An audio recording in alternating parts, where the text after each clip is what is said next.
রণজয় বিষ্ণু এবং সাম্যত্তি মুদলির দাম্পত্য ভাঙনের জল্পনা গত কয়েকদিন ধরে টলিপাড়ার অন্যতম আলোচিত বিষয়। প্রথম দিকে সমাজ মাধ্যমের বড় একটি অংশ এই বিচ্ছেদের জন্য রণজয়কে দায়ী করছিল। বিশেষ করে সহ অভিনেত্রী অভিকা মালাকারের সঙ্গে অভিনেতার সম্পর্ক নিয়ে নানা গুঞ্জন ছড়িয়ে পড়ে। যদিও রণজয় প্রকাশ্যে সেই দাবি অস্বীকার করে জানান, সহ অভিনেত্রীর সঙ্গে তার সম্পর্ক নিয়ে যা রটানো হচ্ছে তার কোনো সত্যতা নেই। এই ধরনের প্রচারকে তিনি ধারাবাহিকের প্রচারের অংশ বলেই মনে করেন।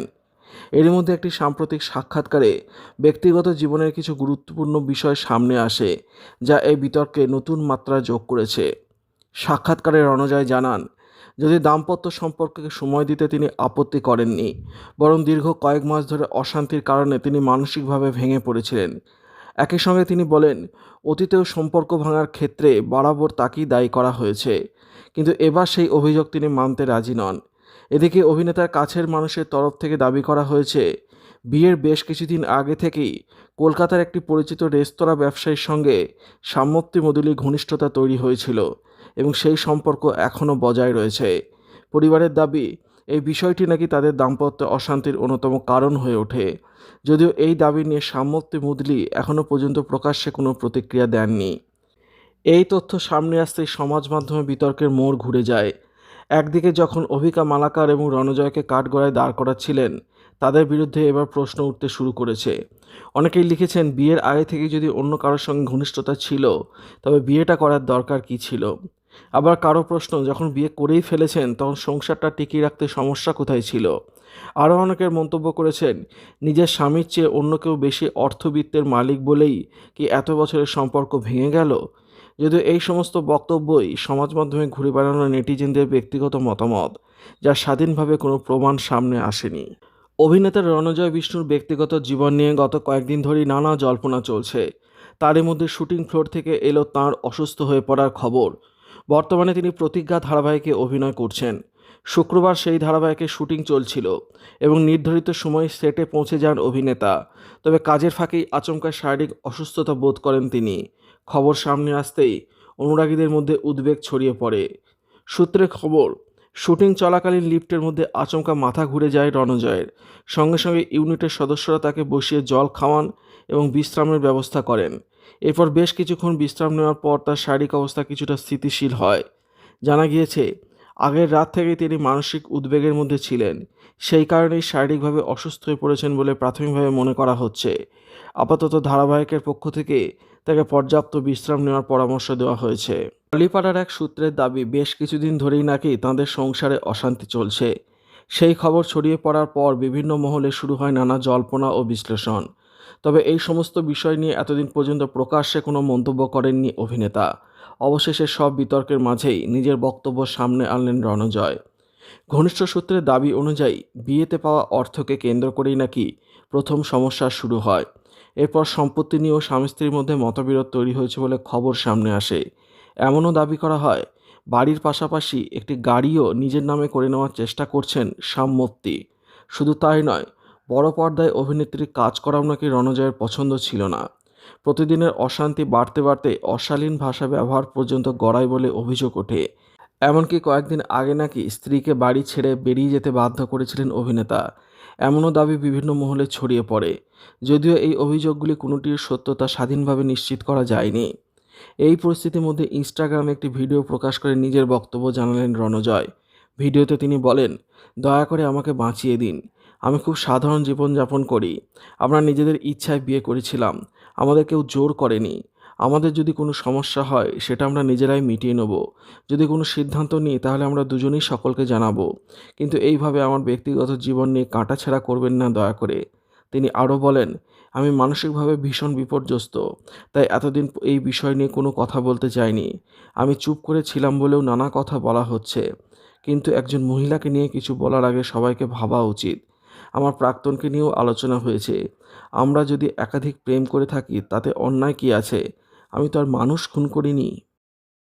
ভাবিনি আগে এরকম কোনো ভিডিও করব কিংবা এরকম কোনো বিষয়ে কথা হবে, কিন্তু আমি এত ডিএম পেয়েছি, এত ফ্যানেরা এত কথা জিজ্ঞেস করছেন, তাই জন্য কোথাও গিয়ে হয়তো এই ভিডিওটা একটু লেন্দি হতে পারে। কমেন্টও হয়তো আমি অফই রাখবো, কারণ আমার টক্সিসিটি নেগেটিভিটি একদমই ভালো লাগে না। শুধু কয়েকটা জিনিস বলার, বেশি কিছু নয়। সেটা হচ্ছে যে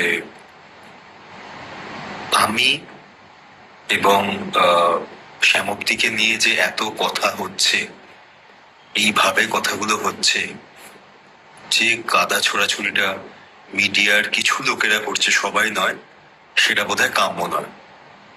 আমরা দুজন একে অপরকে ভালোবেসে বিয়ে করেছি। আমাদের কেউ কোনোদিন এসে বলে যায়নি যে না তোমাদের বিয়ে করতে হবে কিংবা এরকম কোনো বিষয়ের মধ্যে তোমাদেরকে আবদ্ধ থাকতে হবে।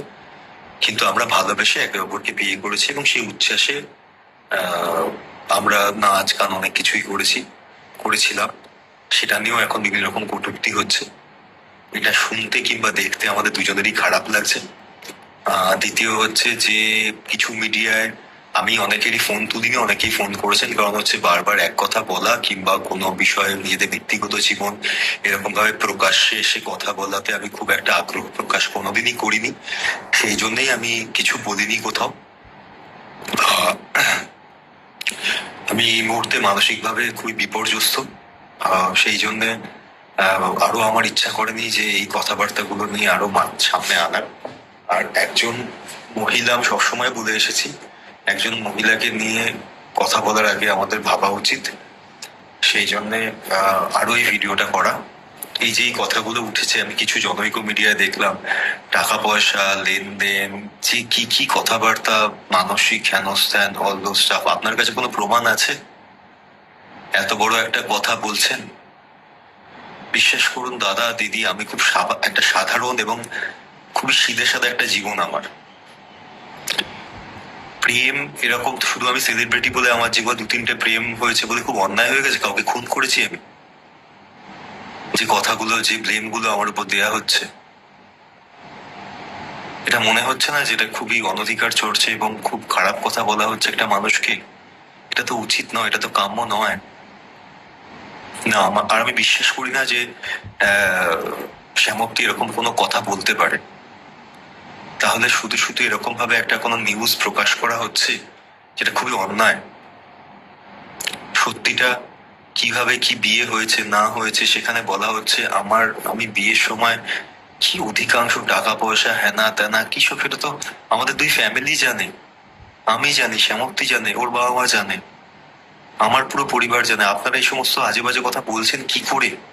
একবারও ভাবছেন না আপনার বাড়িতে কি ছেলে মেয়ে কিংবা কেউ নেই? এটা কি উচিত? শুধুমাত্র আমি ফোন তুলছি না বলে যা খুশি লিখে দেওয়া যায়? সত্যি যায়? কষ্ট হয়। আমাদের প্রচুর ভালো মুহূর্ত, আমরা দারুণ সময় কাটিয়েছি। আমাদের মধ্যে যাই হোক, সেটা আমরা দুজনে অ্যাডাল্ট, আমরা দুজনে বিয়ে করেছিলাম, আমরা দুজনে বুঝে নেব। তারপরে যা হবে সেটা আমরা দুজনে নিজেরা স্বীকার করব। কিন্তু সত্যি কি আমাদের কোনো দায় আছে? কার কাছে প্রমাণ করব? যে 4টে লোক নয় আমার সম্পর্কে খারাপ বলবে, না ওর সম্পর্কে খারাপ বলবে, সোশ্যাল মিডিয়া এসে তাদের কাছে প্রমাণ করব? কেন করব? কি দায় আছে? আজকে আমার কাজ নিয়ে কথা উঠছে যে আমি কেন,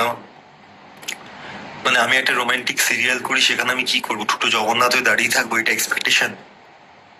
আমি কাজ করবো না, আমি যদি না খেতে পাই কে খাওয়াবে সে আমাকে বাড়িতে? আপনি খাইয়ে যাবেন? কোন লোকটা আমাকে সে খাইয়ে যাবে? আমি আমার মন দিয়ে কাজ করতে হবে না? আমি আমার অনেস্টি দিয়ে কাজ করতে পারবো না? রিউমার্স কে বড় করে চরিত্রের উপর কালিমা এনে, এটা কি উচিত? নিজেটা একবার ভেবে দেখুন না। আমি হাত জোর করে রিকোয়েস্ট করছি, আমাদেরকে আমাদের মতো ছেড়ে দিন, আমাদেরকে বাঁচতে দিন। আমি একটু বাঁচতে চাই, দম নিতে চাই। এত মিথ্যে কথা রটনা নিতে পারছি না। আর বিশেষ করে আমার কয়েকটাদের নিয়ে, বাকি সবকিছু নিয়ে এই যে কথাগুলো বলা হচ্ছে, এগুলো কোনো প্রমাণ আছে? চোখের সামনে কোনো, কি বলছেন, কাকে বলছেন, কেন বলছেন, একবার ভেবে দেখবেন না? শুধু বলে যাবেন আপনার বলতে ভালো লাগছে বলে, একটু মশলা হবে, টিআরপি হবে, লোকজন 4টে খিস্তি করবে এসে, এই জন্যে এটা করা যায়? এটা হিউম্যানলি করা উচিত? ভেবে দেখবেন একবার বাড়িতে বসে যেটা উচিত কিনা। আর কিছু বলতে চাই যে দেখুন, এটা খুব বাস্তব নয় কি যে আমার যদি সত্যি কারোর সঙ্গে প্রেম করার থাকে, আমি কোনো এক্সপ্লেনেশন ইচ্ছে কথাই বিশ্বাস করি না, আমি রোজ রোজ গিয়ে তার সঙ্গে ছবি পোস্ট করে সবাইকে জানান দেবো? আমি তো লুকিয়ে রাখবো? বুদ্ধিটা কি হাঁটুর নিচে চলে গেছে? কেন বলছেন এগুলো? এটা কি নতুন ট্রেন্ড সোশ্যাল মিডিয়ার, যে মানুষকে গাল দিয়ে নিজের একটা অতৃপ্ত জায়গাকে তৃপ্তি বোধ করানো? যা ভাল লাগছে গালাগালি দিয়ে। আমরা আমাদের বিষয় বুঝে নেব, ছেড়ে দিন না। আনন্দে অবশ্যই সবার সঙ্গে আনন্দ শেয়ার করব, কিন্তু খারাপ কিংবা এই সমস্ত কথাবার্তা যখন হবে, তখন সেখান থেকে আমার মনে হয় মানে আমরা চাইছি না কাউকে ইনভলভ করতে। আমি সব মিডিয়ার কথা বলবো না, কিন্তু কিছু মিডিয়া যেরকম হলফ করে লিখছেন কিংবা বলছেন এতটা শিওর হয়ে, একবার ভেবে দেখেছেন আমি তখন আপনারা প্রমাণ দিতে পারবেন তো যে আপনার এই কথাগুলো সোর্স কি, তার সত্যতা কি? মনে হচ্ছে না এরকম অন্যায় হচ্ছে?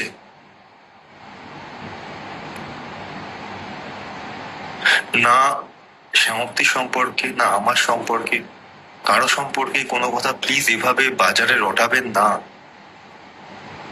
এটা ভুল হচ্ছে, এটা খুব বড় অন্যায় হচ্ছে, আমি এটা ডিজার্ভ করি না। আমাদের ব্যক্তিগত জীবন আমরা আমাদের মতো করে বুঝে নেব, তাতে যাই হোক, ঠিক ভুল, খারাপ থাকা ভালো থাকা সে তো আমাদের ব্যাপার, আমরা তো কাউকে ইনভলভ করতে যাইনি।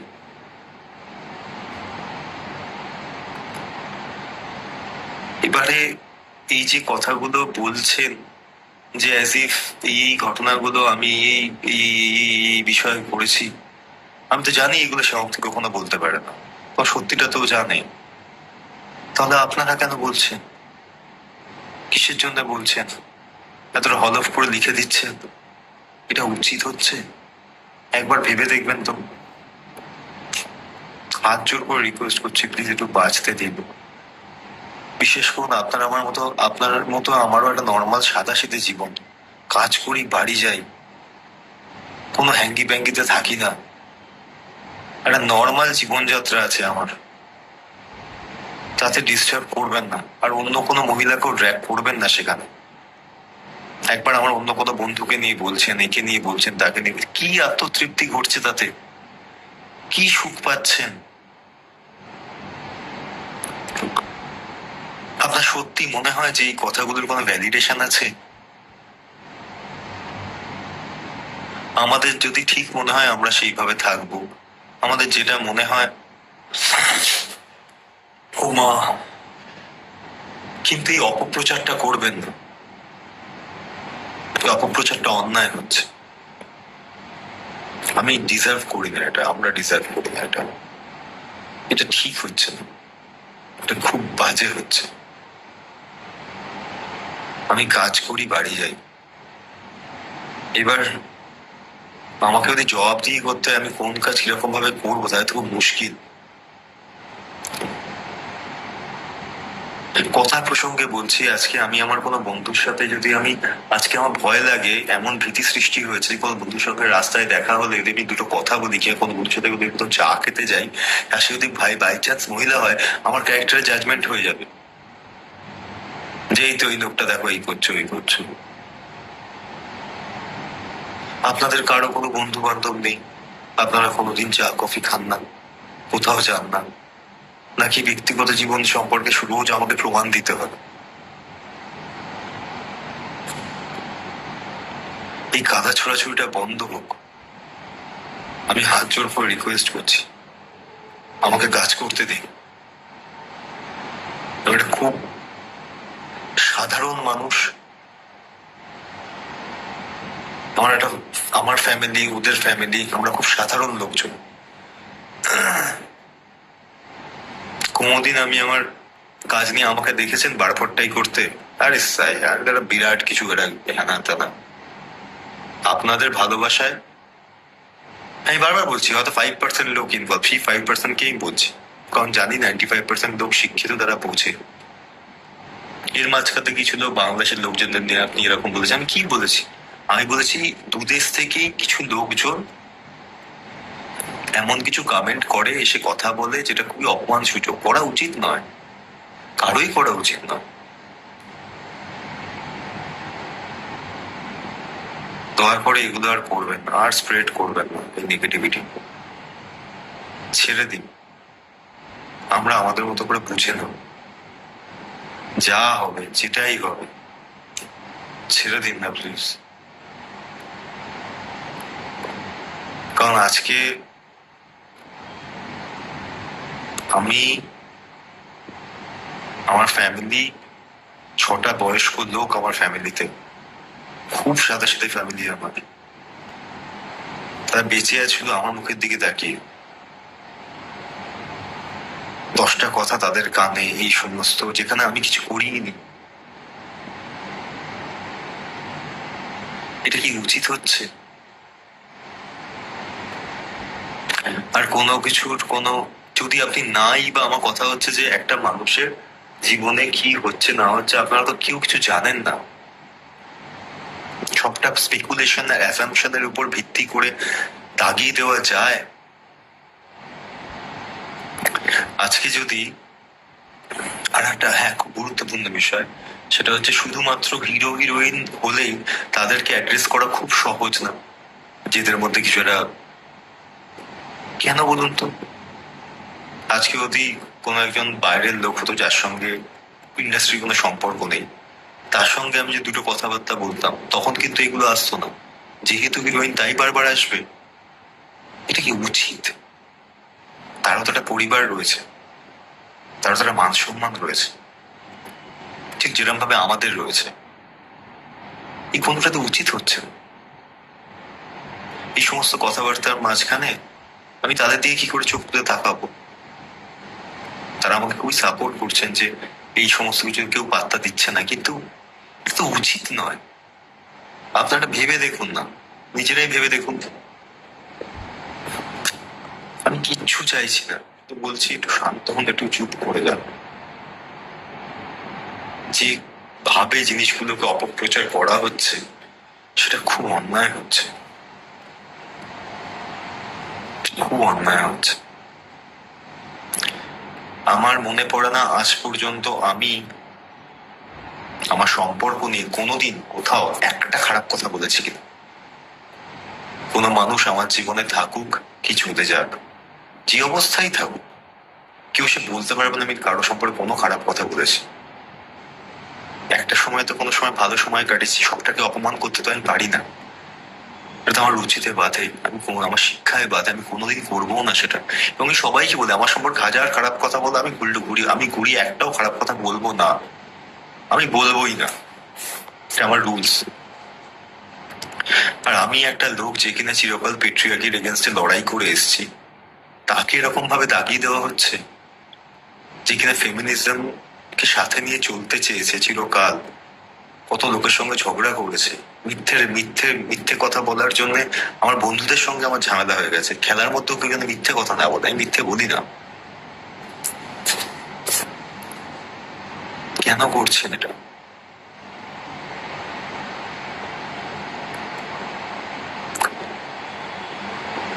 দিনের শেষে সবাই ভালো থাকতে চায়, হাসি মুখে বাড়ি ফিরতে চায়। আমিও চাই, আমরা সবাই চাই। সবাইকে একটু ভালো থাকতে দিন না, রিকোয়েস্ট করছি আমাদেরকে আমাদের হাতে ছেড়ে দিন। রিকোয়েস্ট করছি আমাদেরকে আমাদের হাতে ছেড়ে দিন। সারাদিনে 9-10টা করে সিন করি, প্রচুর পরিশ্রম যায়, বিশ্বাস করুন।